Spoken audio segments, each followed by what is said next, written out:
नमस्कार, द सूत्र देख रहे हैं आप और मैं हूं आपके साथ अतुल द्विवेदी। अगर आप भोपाल में रहते हैं तो इस वक्त भोपाल नगर निगम की बैठक चल रही है और बैठक में गड़े मुर्दे उखाड़े जा रहे हैं। गड़े मुर्दे उखाड़ने से मेरा मतलब ये है कि जिन्हें आपने चुना है उन्हें इस बात की फिक्र नहीं कि आपकी सड़कों पर गड्ढे हैं, आपके यहाँ स्ट्रीट लाइट जल रही है या नहीं, आपके नल में पानी आता है या नहीं। उन्हें इस बात की फिक्र है कि इतिहास में 70 साल पहले, 90 साल पहले, 100 साल पहले कौन किसे क्या बोल के गया था, कौन किसे क्या कहता है, कौन किसे क्या कहेगा, किसका नाम क्या होना चाहिए। इस बात की चिंता माननीयों को कुछ ज़्यादा ही है। दरअसल आज भोपाल के सबसे बड़े सरकारी अस्पताल हमीदिया में डॉक्टर मोहन यादव, जो मध्य प्रदेश के मुख्यमंत्री हैं, वो MRI मशीन का लोकार्पण करने गए थे। वहाँ पर नई MRI मशीन लगाई गई है। यहाँ पर मध्य प्रदेश के मंत्री हैं नरेंद्र शिवाजी पटेल। उन्होंने कहा कि जो हमीदिया अस्पताल का नाम है वो भोपाल के नवाब हमीदुल्लाह खां के नाम पर है, इस नाम को बदलना चाहिए। इतना ही नहीं, इसके पहले भोपाल नगर निगम की मीटिंग में बीजेपी पार्षद देवेंद्र भार्गव भी ये कह चुके हैं कि भोपाल में मौजूद हमीदिया कॉलेज और हमीदिया स्कूल का नाम बदलना चाहिए, क्योंकि ये नाम उस शख्स के नाम के ऊपर है जिसको इन लोगों ने गद्दार कहा, जिसे बीजेपी ने बैठक में गद्दार कहा और कहा कि वो देशद्रोही थे। इसके बाद कांग्रेस के जो पार्षद थे उन्होंने हंगामा शुरू कर दिया और उन्होंने कहा कि ये जो आरोप लग रहे हैं वो सरासर गलत हैं। दूसरी तरफ बीजेपी की अपने तर्क हैं कि उन्होंने ऐसा किया, कांग्रेस कहती है कि उन्होंने ऐसा किया। लेकिन अगर आप इन सब मुद्दों को छोड़ दें और एक दूसरे मुद्दे की तरफ जाएं तो आज ही जबलपुर हाईकोर्ट में एक याचिका लगाई गई जिसमें यह कहा गया कि मध्य प्रदेश को आप MP मत कहिए।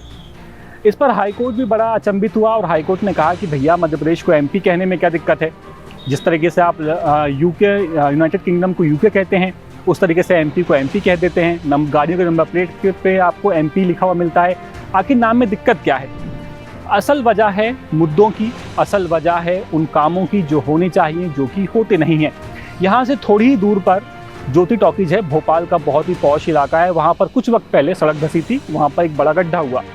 वो गड्ढा क्यों हुआ, किसकी लापरवाही से हुआ, इसके बारे में किसी को पता नहीं। किसी पर इल्ज़ाम लगाएंगे, वो किसी और पर इल्ज़ाम लगाएगा। लेकिन 90 साल पहले, 100 साल पहले किसने क्या किया, किसके साथ किया, इस पर चर्चा आज हमारे माननीय कुछ ज़्यादा ही कर रहे हैं। दूसरी तरफ जब ये याचिका मध्य प्रदेश हाईकोर्ट में लगी कि मध्य प्रदेश का नाम MP से उसे ना बुलाया जाए, इस पर हाईकोर्ट ने इस पूरी याचिका को सिर्फ एक पब्लिसिटी स्टंट की तरह माना और इसे वक्त बर्बाद करने वाली याचिका करार दिया। दूसरी तरफ अगर मैं कुछ मुद्दों की बात करूं आपसे कि अगर इन नामों के बजाय हमारे जो पार्षद हैं, हमारे जो विधायक हैं, हमारे जो मंत्री हैं, वो अगर मुद्दों की बात करें तो वो बात क्या हो सकती है।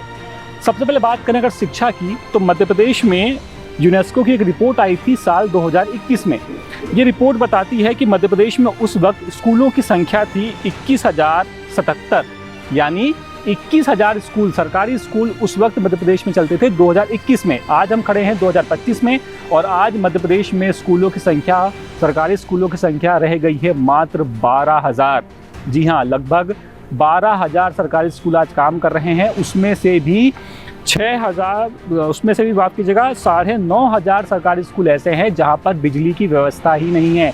यानी आज भी बच्चे वहाँ पर अंधेरे में बैठकर पढ़ाई करते हैं। लेकिन हमारे माननीयों को इस बात की चिंता नहीं है कि बच्चे कैसे पढ़ाई कर रहे हैं, उनकी शिक्षा कैसे हो रही है, उन्हें खाने में मिड डे मील में क्या दिया जा रहा है, इस बात की कोई चिंता नहीं है। चिंता किस बात की है कि गद्दार कौन है, देशद्रोह कौन है, देशद्रोह किसने किया, इसकी चिंता है।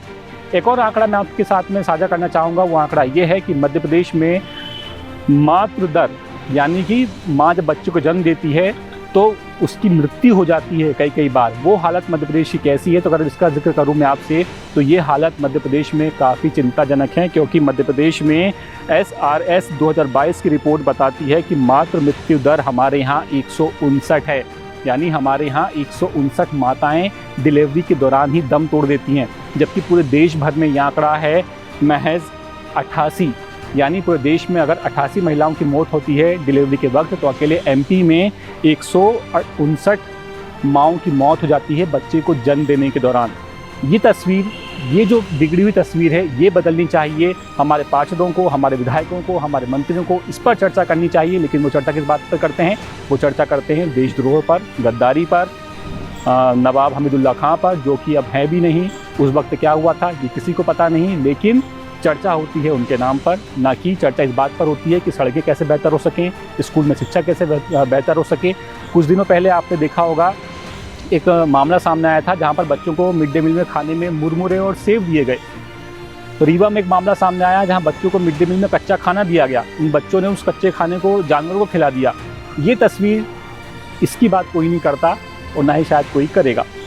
बहरहाल अपडेट्स के लिए आप बने रहिए 10 सूत्र के साथ। नमस्कार। लेटेस्ट, इन्वेस्टिगेटिव और इन डेप्थ खबरें देखने के लिए ज्वाइन कीजिए 10 सूत्र का व्हाट्सएप चैनल, सब्सक्राइब कीजिए यूट्यूब चैनल, लाइक कीजिए फेसबुक पेज और पढ़ते रहिए वेबसाइट www.dasutr.com।